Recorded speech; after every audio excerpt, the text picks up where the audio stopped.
Previous video में हमने देखा था स्प्रिंग कंट्रोल और इस वीडियो में हम देखेंगे ग्रेविटी कंट्रोल। ठीक है, gravity control is a type of controlling torque. तो इसमें बेसिकली क्या होता है कि हम एक कंट्रोलिंग वेट लगाते हैं पॉइंटर के नीचे, तो स्मॉल वेट अटैच करते हैं मूविंग सिस्टम के साथ। मूविंग सिस्टम का मतलब क्या है, पॉइंटर के साथ, ठीक है ना।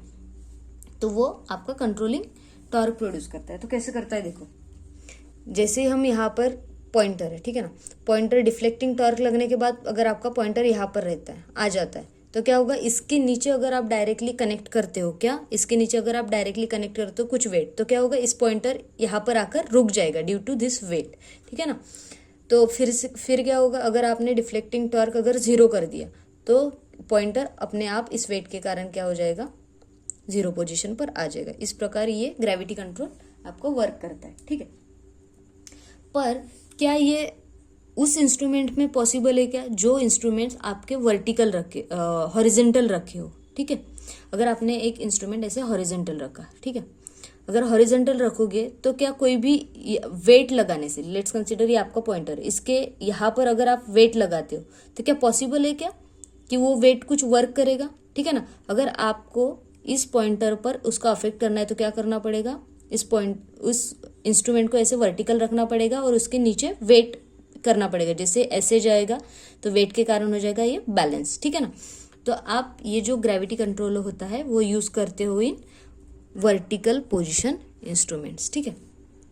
दूसरी चीज है कि इसकी जो स्केल होती है वो क्रैम्ड स्केल होती है, मतलब लीनियर नहीं होती है। I is directly proportional to sine theta होता है, ठीक है। उसमें क्या होता था, your I was directly proportional to theta, मतलब जितना करंट आप फ्लो कराते थे उतना ही आपको डिफ्लेक्शन मिलता था।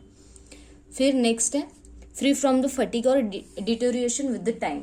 यहाँ पर आपने बस एक बैलेंस वेट या कंट्रोल वेट अटैच्ड किया है, उसके कारण क्या आपका कोई भी मैकेनिकल फटीग आएगा, क्या नहीं आएगा। और टाइम के साथ आपने एक वेट कनेक्ट कर रखा है, तो कोई टाइम के साथ इस वेट पर कोई इफेक्ट पड़ेगा क्या। जैसे स्प्रिंग कंट्रोल में क्या होता था, टाइम के साथ मैकेनिकल फटिक भी आता था, तो उसके कारण वो स्प्रिंग पर अफेक्ट करता था और आपकी स्प्रिंग लूज हो जाती थी, राइट। पर इसमें ऐसा कोई भी प्रॉब्लम नहीं है। दूसरा, unaffected by the change in temperature, ठीक है। तो आपका टेम्परेचर इंक्रीज हो या डिक्रीज हो, आपने बस यहाँ एक वेट लगा रखा है, तो टेम्परेचर का भी इस पर कोई इफेक्ट नहीं होगा। ऊपर से ये जो है वो चीप होते हैं as compared to gravity control, ठीक है, क्योंकि हमने यहाँ पर कोई असेंबली यूज नहीं किया, एक वेट लिया और उसे कनेक्ट कर दिया पॉइंटर के साथ, राइट। तो हम as compared to spring control ये इनएक्सपेंसिव भी होता है।